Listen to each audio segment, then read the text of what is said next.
For the thousands of people who are treated for traumas every year, life or death can come down to a matter of minutes. But a procedure about to go into clinical trials at major trauma centers in Maryland may buy surgeons some time. Doreen Gensler is here with more on that story. Doreen? Hi, Wendy and Jim. It's not a new concept, but this is a new application. It's all about cooling the body, really cooling it. When body temperatures hit the 70s, severe hypothermia and death can be next. This procedure proposes to lower the body's temperature even further by at least 20 degrees.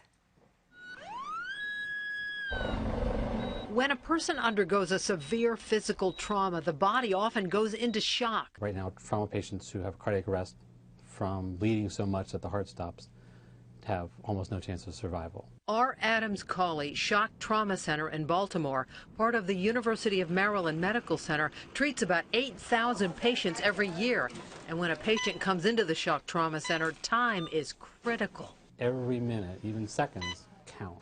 Our goal is going to be to try to make the decision to do this within about 5 minutes of the person losing a pulse. This is EPR, Emergency Preservation and Resuscitation. Our goal with doing this is to cool, particularly the brain, but the rest of the body too, down to around 50 degrees Fahrenheit. For these patients that we're talking about, the heart's already stopped.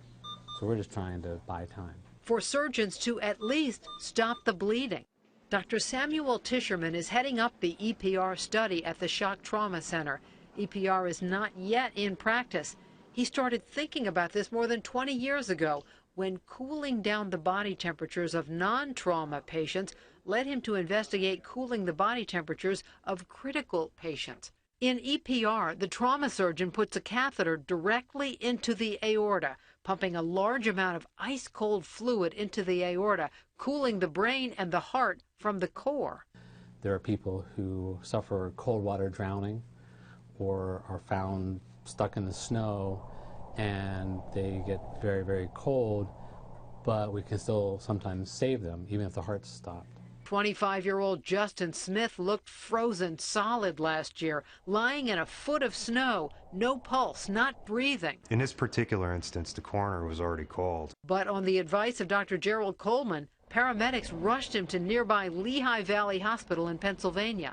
I called the code blue, and we had 15 people waiting here to start CPR on him in this room right here. Doctors used a defibrillator on Justin and started to re-oxygenate his blood to warm him up.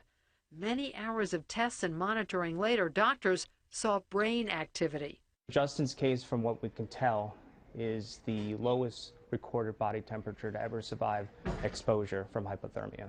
Back in Baltimore, Dr. Tischerman is looking forward to the summer when he hopes clinical trials can begin.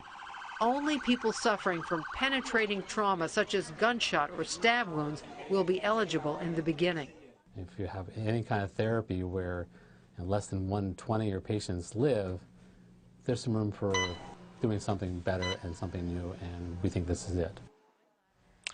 Patients will be unconscious and, in most cases, near death and not able to give consent to participate in this study. But researchers are going out into the community near the trauma center to give people information about the study and what they hope to accomplish. Again, they're hoping to begin this trial in Baltimore.